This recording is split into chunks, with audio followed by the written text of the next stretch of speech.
ঈশান ওরকম ছেলে নয় অনুশ্রী। ও কথা দিয়ে কথা রাখতে জানে।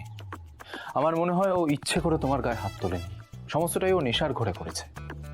ভাইদা, ঈশান তো তোমার মতো হতে পারতো বলো? এগুলো কি করে করছে? আজকে ড্রিঙ্ক করছে, আমার গায়ে হাত তুলছে, এরপর আরো কি কি করবে কে জানে। আমি আর পারছি না ভাইদা, বিশ্বাস করো।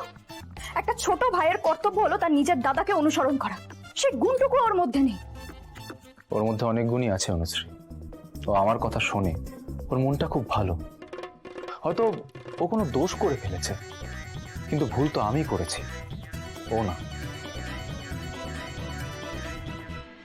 ঈশান সাহেব, আমি শুধু আপনাকে এটাই বলতে এসেছিলাম যে আপনার আর ছোট সাহেবের ঝামেলায় আমি আপনার পাশে আছি। সত্যি তুমি মানো যে ভাইদা ভুল? আলবাত মানে, ছোট সাহেব আপনার থেকে বয়সে বড়, তার মানে উনি যা খুশি তাই করতে পারেন না। ছোট সাহেবের আপনাকে বোঝা উচিত ছিল, তা না উল্টে উনি আপনাকে হাত তুললেন।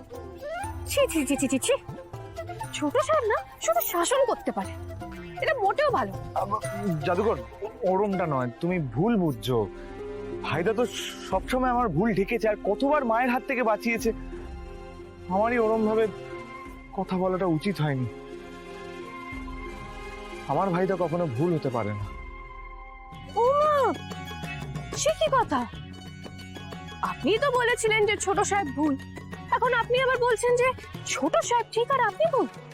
ঈশান সাহেব, আপনি না একটু ভালো করে ভেবে বলুন যে আপনার কোন কথাটা ঠিক। আমি ভুল জাদুকর, আমি ভুল, ভাইদা না। আমারই ধৈর্য রাখা উচিত ছিল, তা না করে আমি মাকে ওকে কি বাজেভাবে ইনসাল্ট করলাম। ছি। তাহলে আপনি ভেবে দেখুন ঈশান সাহেব, যে আপনি কি ঝগড়াটা চালিয়ে যাবেন নাকি ঝামেলাটা এবার মিটিয়ে নেবেন।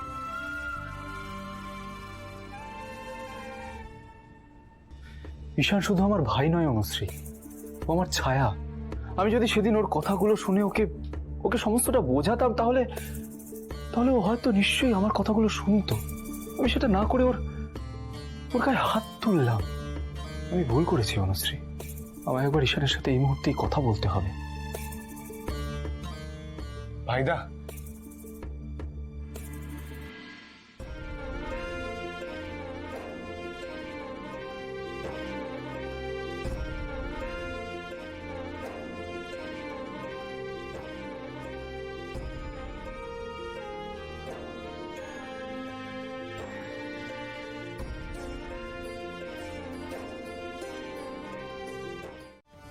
মেঘা, আমি এটা বলতে বাধ্য হচ্ছি, তোমার থেকে কিন্তু আমি এটা এক্সপেক্ট করিনি।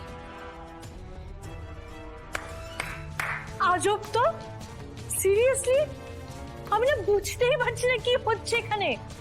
আরে বাবা ঈশান, আমি তোমার লাড্ডুতে কোনো কিছু মেশাইনি।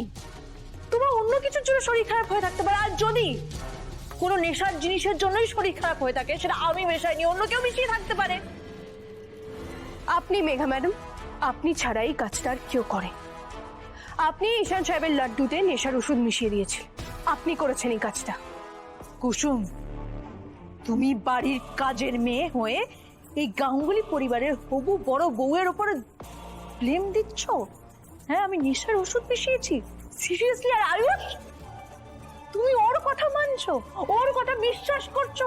আমি তোমার বাগদত্তা, আমি তোমার হবু স্ত্রী, তোমার আমার কথা বিশ্বাস করা উচিত, ওর নয়।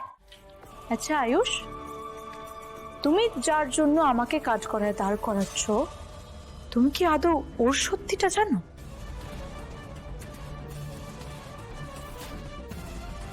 কুসুমের আবার কোন সত্যি?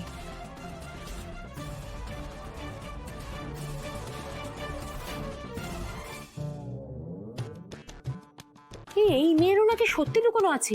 এসব হচ্ছেটা কি বলুন তো? এরা সবাই দেখছেন ডুবে ডুবে জল খাচ্ছে। মেঘা, যা বলতে চাও সরাসরি বল, নাকি এই নিয়ে হেয়ালি করবে? মেঘা, পরিষ্কার করে বলবে তুমি কি বলতে চাইছো?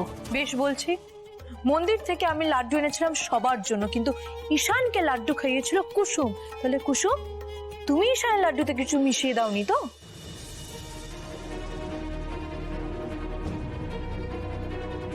অসম্ভব, কেন অসম্ভব কেন? কেন জাদুকর আমাকে লাড্ডুতে নেশার ওষুধ মিশিয়ে নেশা করাতে যাবে? একটা সময় ছিল যখন আমি নেশা করতাম, প্রচন্ড নেশা করতাম, আর সেখান থেকে আমাকে বের করে এনেছে জাদুকর। আমাকে যে ওই দুনিয়া থেকে বের করে এনেছে সেই আমাকে নেশার ওষুধ দেবে? হ্যাঁ, তুই যা বলবা সেটা আমরা মেনে নেব। বেশ, মেনো না। তাহলে এটা কেন মেনে নিচ্ছ যে কুসুম যেটা আমার এগেনস্টে বলছে সেটা সত্যি? ঈশান, তুমি আমার ছোট ভাইয়ের মতো, তোমাকে আমি নেশার ওষুধ খাওয়াবো, আমার তাতে কি লাভ হবে? তোমরা কেউ একবারও ভাবলে না যে এত বড় অভিযোগ আনছো আমার উপর, সেটা সেটা আমি কিভাবে নেব? তোমরা সবাই আমার দিকে আঙুল তুললে কেন? মেঘা, আমাদের বাড়িতে একটা সিরিয়াস ঘটনা ঘটেছিল, আর সেটার পিছনে আসল সত্যিটা আমাদের জানা দরকার ছিল। সেই জন্যই তুমি আমাকে অবিশ্বাস করলে, তাই তো আয়ুষ? কিন্তু প্রতিটা সম্পর্ক যে বিশ্বাসের উপর টিকে থাকে